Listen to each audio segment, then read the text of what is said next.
We're going to now focus on a little bit more downstream and talk about food processors.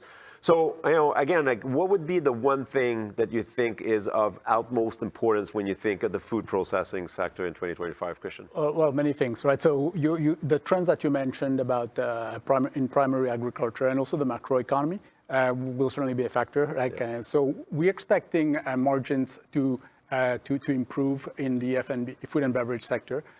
So they improved slightly last year, right, as sales were able to outpace expenses. But this year we're expecting sales to continue to improve and raw material costs to even decline, right? So that would go some way to offsetting the high labor costs, wages in the industry. So overall, we're expecting margins to see an increase this year.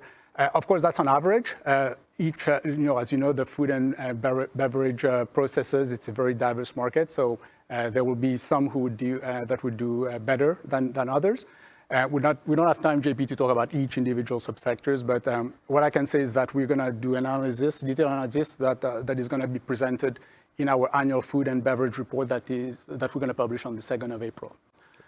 Going back to trends, I'll say, one thing that's really key is the consumer, right? So we talked about it earlier. Consumers, we've seen over the last couple of years, right, this change in consumer behavior. And I think that's exemplified by this chart that's going to come in on your screen in a minute, whereby you see spending on food and non-alcoholic beverages continuing to rise, and alcohol consumption actually, and those, by the way, are in real terms, volume terms, and those are alcohol beverages going down, right? So what you're seeing here is basically consumers adjusting to the pressure on household budgets. And they're basically, alcohol is treated as a discretionary item, and people are using the money they have, the money that's available to spend on necessities like food and non-alcoholic beverages.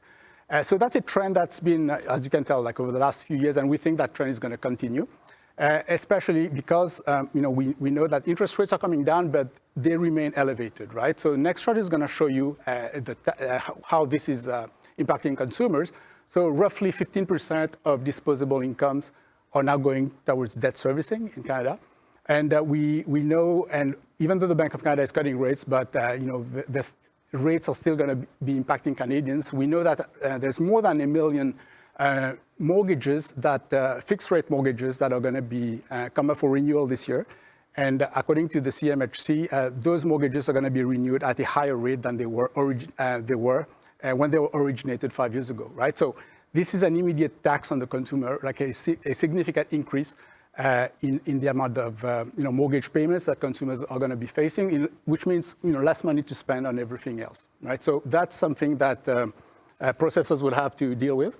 It's not just price, right? So processors can also adapt to, let's say, the changing consumer tastes, things like gluten-free, high-protein diets, those kind of things. So producers can find niches where they can support sales. Yeah, you're talking about food preferences. I was reading something the other day that the drug about anti-obesity drug, and then the people that are taking this drug are consuming 20 to 30% fewer calories when, so that's quite significant if you think of the success of the drug in the U.S. market. A couple of other things as well. You're talking about the increase in commodity prices that some processors have faced. Obviously, we talked about a lot of the different sectors in Canada, but you can add to the list cocoa, coffee, those commodities that we're not producing in Canada that have seen quite a bit of an increase in price, and that has squeezed margins. But the good news there, I think, overall for the industry, and I want to emphasize something that you said, Christian, is that margins are expected to rebound.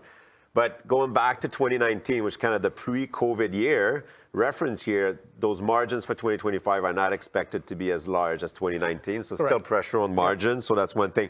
And I really also want to emphasize that we're going to provide detailed projections when it comes to the different food processing sectors. And that report that Christian mentioned, released on April 2nd, will have all of the details. So stay tuned for this. Encourage you to be monitoring our website for more. So with all different pressures, if you think this is also, if you think of tariffs, that's food processing sector. We got a few sectors that are have quite a bit of exposure to the U.S. market. So could see a little bit of a lack of competitiveness if their exports are taxed at whatever rate. So what do you suggest processors can do in this environment? Yeah, well, there are things that absolutely they have no control on, like you mentioned tariffs, right? In this uncertain environment, it pays to be adaptable, right? So I think one example is that you showed that, you saw that chart on alcoholic beverages spending, which was declining. So some alcohol beverage producers have been shifting production, using the same production line to shift production to non-alcoholic beverages, and that has paid off for them, right? So this is an example of being adaptable. But I'll say more broadly, the best defense is offense, right? So in this case, would be try to boost productivity, right? Like with investment, that would help. And we've seen food manufacturing has been better than, I'll say on average, than the manufacturing sector on average at improving productivity. But we've seen a drop off in recent years. So there is room for improvement on that score. That's interesting, and it would tie it back to how we started the presentation. When you think of productivity and the challenges that we have in this country, and I think sometimes I like to point out sometimes it can be like a boardroom type of concept, productivity. But when you start unpacking it, you kind of, all right, what are the efficiencies I can gain in my business? So cost savings. Is there any possibility for me to grow? You're talking about different supply chain, different products, different markets, segments of the markets. And then what are the innovations that I can bring within my business to make me more productive, right? So that's awesome.